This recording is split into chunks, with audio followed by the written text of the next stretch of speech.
Yang pertama, dalam pembuatan aplikasi penggunaan atau manajemen obat di puskesmas, yaitu langkah pertama adalah prompt 1, memasukkan prompt 1 di aplikasi Gemini AI, di mana prompt 1 berisi Anda berperan sebagai ahli dalam membuat aplikasi data kesehatan atau Simpus dan Simers data puskesmas dan data rumah sakit, di mana pengalaman Anda telah berlangsung lebih dari 10 tahun dan apa saran Anda dalam membuat aplikasi Simpus di puskesmas dan Simers di rumah sakit. Dan setelah itu, aplikasi AI akan menentukan kira-kira bagaimana saran kunci untuk pengembangan Simpus dan Simers. Di mana yang pertama fokus pada interoperabilitas dan integrasi data, di mana ini adalah aspek yang paling krusial atau yang paling utama di era sistem informasi kesehatan nasional, di mana harus dipastikan data yang dikumpulkan itu menggunakan standar kodifikasi yang baku. Dan selanjutnya integrasi dua arah, di mana aplikasi ini harus mampu mengirim dan menerima data dari sistem eksternal seperti sistem klaim BPJS, sistem surveillance nasional, dan platform Satu Sehat. Dan yang ketiga, harus ada desain modul terintegrasi, baik di Simpus maupun Simers. Pastikan semua modul, baik itu pendaftaran, rekam medis elektronik, farmasi, laboratorium, maupun penagihan, harus berbasis data pasien yang sama secara real time. Yang kedua, harus ada prioritas, di mana yang pertama alur kerja sesuai praktik, desain antarmuka harus mengikuti alur kerja nyata. Yang kedua, minimalisasi klinik dan input, harus mengurangi jumlah klinik dan input yang berulang. Yang ketiga, akses mobile untuk Simpus, di mana di puskesmas banyak kegiatan yang dilakukan di luar gedung, posyandu, home care, itu menjadi pertimbangan aplikasi mobile atau web responsif untuk entry data di lapangan.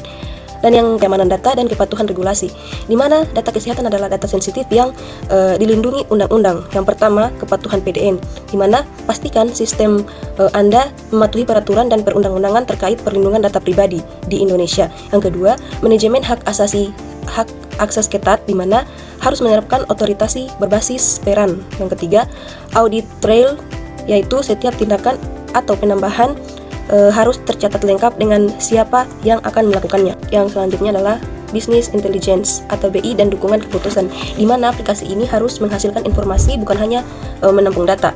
Nah, yang terakhir, aspek manajerial dan implementasi, di mana itu adalah kunci sukses. Aspek non-teknis seringkali menjadi penentu keberhasilan adopsi sistem, di mana yang pertama, pelatihan komprehensif dan keberlanjutan. Kedua, harus ada tahapan implementasi bertahap, di mana jangan langsung menerapkan sistem baru di semua unit, mulai dengan 1 atau 2 unit pencontohan. Di mana yang ketiga, keterlibatan key stakeholder, di mana puskesmas atau kepala puskesmas atau direktur harus terlibat. Baik, untuk langkah selanjutnya yaitu kita harus memasukkan prompt yang kedua, di mana prompt yang kedua itu meminta tolong untuk membuatkan dan menyusunkan data untuk keperluan input dalam aplikasi Simers atau sistem informasi manajemen rumah sakit. Setelah itu, data-data yang akan muncul yaitu yang pertama, data dasar institusi dan organisasi, yaitu di mana ini termuat identitas rumah sakit, struktur organisasi, data legalitas, dan jadwal operasional. Selanjutnya, yang kedua itu data master keuangan dan penagihan. Ini adalah data kunci untuk modul billing atau penagihan, klaim, dan akuntansi. Data master keuangan dan penagihan ini termasuk dalam beberapa kategori data, yaitu yang pertama, tarif layanan atau tindakan. Ini termuat dalam daftar kode dan harga tindakan medis, misalnya jasa konsultasi, spesialis, pemasangan infus, CT scan, dan abdomen. Yang kedua itu tarif kamar perawatan. Ini termasuk dalam daftar kamar, yaitu contohnya VIP, kelas 1, kelas 2, kelas 3, HIC, HCU, dan berapa harganya untuk per hari. Yang ketiga, data penjamin atau PEA. Ini termasuk dalam nama penjamin, BPJS Kesehatan atau BPJS Ketenagakerjaan, atau apabila yang digunakan asuransi swasta atau asuransi perusahaan. Yang kemudian, kode akun. Ini termasuk dalam daftar kode perkiraan akuntansi pendapatan, beban, kas atau bank yang terintegrasi dengan data pelayanan. Yang ketiga yaitu data master sumber daya manusia. Data ini digunakan untuk autentikasi atau login dan pencatatan jasa medis. Dalam data ini termasuk beberapa kategori data, yaitu data karyawan aktif. Contoh data yang diperlukannya itu nama lengkap, NIK, jabatan, unit kerja, jenis kelamin, dan tanggal masuk. Yang kedua itu data dokter dan tenaga medis.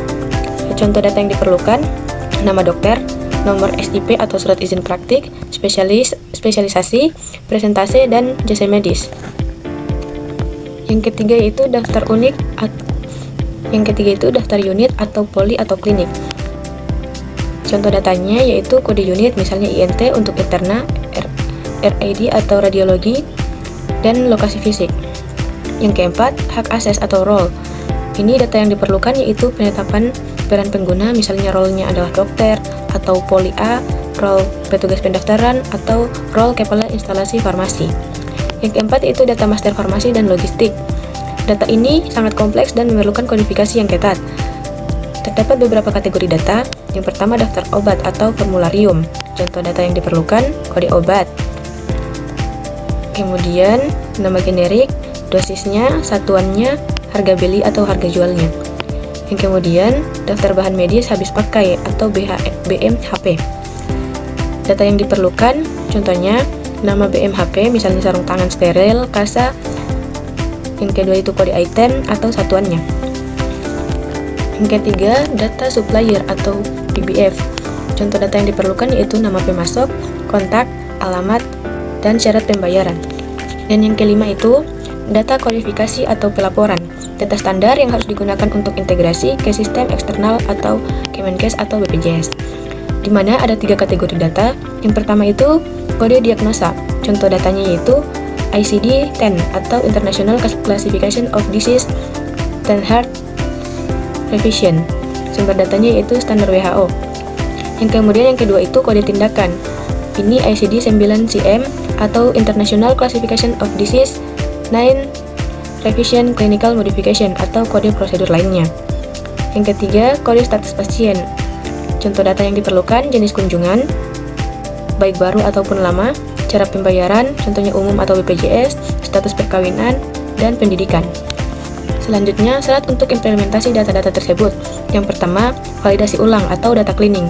Sebelum import ke SIMARS, pastikan semua daftar tarif, obat, dan sumber daya manusia telah divalidasi dan tidak ada duplikasi atau kesalahan typo. Yang kedua, kodifikasi wajib. Pastikan setiap master data memiliki unit, misalnya kode obat, kode tindakan, dan lainnya. Kode ini akan menjadi kunci utama dalam sistem. Yang ketiga, libatkan tim kunci. Proses penyusunan data ini harus melibatkan kepala keuangan, kepala farmasi, kepala rekam medis, dan bagian SDM untuk memastikan akurasi data di unit masing-masing. Persiapan data yang solid adalah 70% dari keberhasilan implementasi SIMARS. Aplikasi ini adalah prototipe fungsional untuk model formularium atau daftar obat dalam SIMARS. Yang pertama, ada penyimpanan real-time atau restore. Data obat yang dimasukkan akan disimpan dan dibuat secara real-time atau menggunakan on snapshot. Artinya, perubahan yang dilakukan di satu sesi akan langsung terlihat di sesi lain tanpa perlu refresh. Yang kedua, cloud fungsional, di mana kita dapat menambah obat baru, melihat daftar obat, mengubah atau mengupdate harga jual dan stok langsung dari tabel, dan menghapus atau delete item. Kemudian yang ketiga, data master. Data yang disimpan meliputi kode obat, nama generik, satuan terkecil, harga jual, dan stok sesuai dengan kebutuhan master data farmasi di SIMARS. Kemudian yang keempat, desain responsif. Tampilan diatur menggunakan P1 CSS agar nyaman digunakan baik di layar desktop maupun perangkat mobile seperti tablet atau ponsel di depo farmasi. Dan sekarang kita akan memulai mengisi data master obat ke dalam sistem properti ini. Step pertama, masukkan kode dan nama obat sebagai identitas dari obat yang akan kita gunakan. Misalnya di sini kita menggunakan kode 001. Lalu kita isi nama obat yang akan kita gunakan seperti amoxicillin. Step kedua, kita isi satuan terkecil yang akan kita gunakan seperti tablet. Step ketiga, kita masukkan tentuan harga jual dan stok awal. Di sini kita isi harga jual Rp5.000 dan stok awal kita isi sebanyak 200 piece. Contoh yang kedua yaitu kita kasih kode obat 002, nama generiknya paracetamol, dan satuan terkecil tablet, harga jual 5.000 dan stok awal 300. Kemudian kita akan lihat di daftar formularium aktifnya.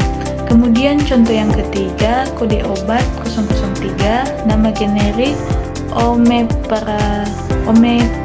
omeprazole dan satuan terkecil tablet, dan harga jual 6.000, stok awal 400. Dan kita akan lihat daftar formularium aktifnya, dan data yang ada di daftar formularium aktif ini adalah data yang diakses secara real time.